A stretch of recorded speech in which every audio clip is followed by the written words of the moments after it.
This is 5 on your side at noon. Focused on you. We begin today at noon with sad news. Hollywood icon Norman Lear has died. The producer who made TV topical in the 1970s died last night at the age of 101. Thanks for being here at noon. I'm Kay Quinn. Lear created some of the most indelible shows in television history, including All in the Family and The Jeffersons. NBC's Dan Sheneman looks back at his amazing life and career. Mr. Norman Lear. After decades as a writer, producer, and director, Norman Lear changed the face of television with the 1971 premiere of All in the Family. You are a meathead. A meathead, dead from the neck up. Meathead. Lear has said the lead character, Archie Bunker, was partly based on his own father. All in the Family brought racism out into the open and made the bigot the butt of the jokes. Now on three, okay? 1, 2, 3. The success of All in the Family allowed Lear to create several spin-offs which became hits, including Maude and The Jeffersons. Good God, you're black. In the mid-1970s, Lear had 6 hit sitcoms on network television at the same time, including Sanford and Son, Good Times, and One Day at a Time. He won 3 Primetime Emmy Awards, received a National Medal of Arts, and a Kennedy Center honor. And in 1984, Norman Lear was inducted into the Television Academy Hall of Fame. My hope for the future of television is that it will take itself as seriously as it is taken. In his 90s, Lear collaborated on a remake of his 1970s show One Day at a Time, this time with a Cuban-American family. And on his 96th birthday, he announced another deal to possibly reimagine some of his older shows that hadn't been big hits. As the work continued, so did the accolades. In 2019, he became the oldest Emmy winner at age 97. Norman Lear gave us shows that explored real people, not caricatures. Television pioneer and Oscar-winning writer Patty Chayefsky once said that Lear took television away from dopey wives and dumb fathers, and in their place, he put the American people. So while Norman Lear may be gone, his impact on television remains. Dan Sheneman, NBC News. New at noon, after being appointed St. Louis Circuit Attorney, Gabe Gore now wants the job full-time. Within the last hour, he announced his candidacy for the office he's had for 6 months.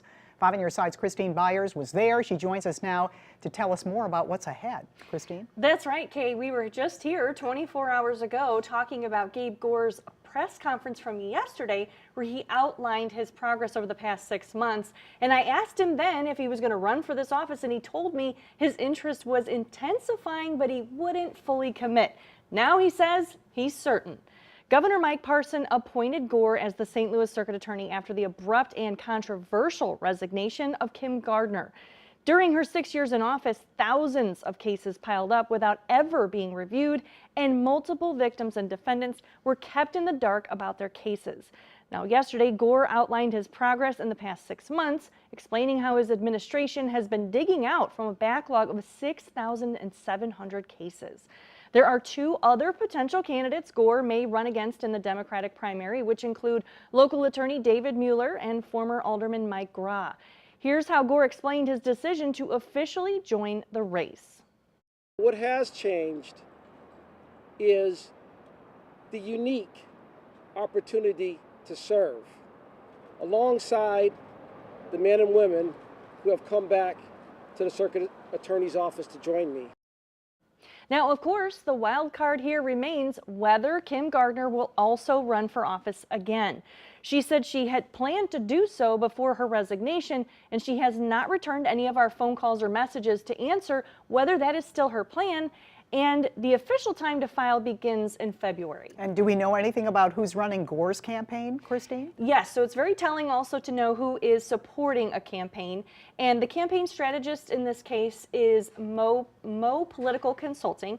The firm now only works with Democrats and was locally part of Mayor Tashara Jones' campaign. Nationally, the firm has worked with the Bernie Sanders and Elizabeth Warren campaigns. All right, thank you so much. Now new today, Pfizer is cutting staff. According to our partners at the St. Louis Business Journal, the cuts include workers at the laboratories in Chesterfield. The company says it's part of a $3.5 billion cost-cutting program and an effort to operate more efficiently. Right now, it's unclear how many local positions will be affected, but the paper is reporting the cuts have been made. All right, turning our attention to the weather. So much nicer than yesterday, completely cloudy, very chilly. And of course, areas of drizzle even popped up yesterday late in the day around St. Louis, eastward into Illinois. Now we're just seeing some sun and clouds mix, mainly high clouds, filtered sunshine, really a better looking day. Still on the cool side, this area of high pressure just to the south of us has to move east. And then on the back side of it, the high spins clockwise, we get more of a southerly wind. And you see that red line there? That is the warm front near Omaha. That eventually brings in that warmer afternoon for tomorrow in the 60s. But right now, high clouds streaming right down the Mississippi River and into the area, and current wind speeds are below 10 miles an hour. So light wind throughout the day. We're at 46 right now, and with that wind, just a slight wind, it still feels like 44, so a little bit of a wind chill. High temperatures today in the 40s and much more, and that chance of rain in here for part of the weekend coming up. All right, we'll see you in a few minutes. Thank you, Jim. Right now, police are looking for a second suspect in connection with a deadly shooting in Clayton. They're looking for 18-year-old Darion Johnson. He and 18-year-old Turnell Johnson face murder charges in the death of Joshua Harris. Police say the suspect shot Harris after confronting them while breaking into cars in the area. Darion Johnson is considered to be armed and dangerous. Police in East St. Louis investigating two deadly shootings they believe are related. Someone shot Danielle Braddock several times yesterday afternoon near 14th and Market. A short time later, officers found Sanchez James shot to death about a block away on 15th Street near Lincoln Park. Police haven't released any other details. Happening today, an Illinois man who's had several guest appearances on American Pickers will be in court. The city of Hillsborough has cited a man known as Hobo Jack for failing to maintain his property, accumulating trash, and harboring rodents. 91-year-old Jack Sophia has pushed back against those allegations as a matter of opinion, claiming he cleaned up the area around his home. The Litchfield building inspector sees things differently. It's accumulating way too much. You know, it's a nuisance. He really did nothing to comply. If anything, he brought more stuff in. I have no idea how anyone could get an idea that there was an accumulation of garbage here. I certainly never saw it.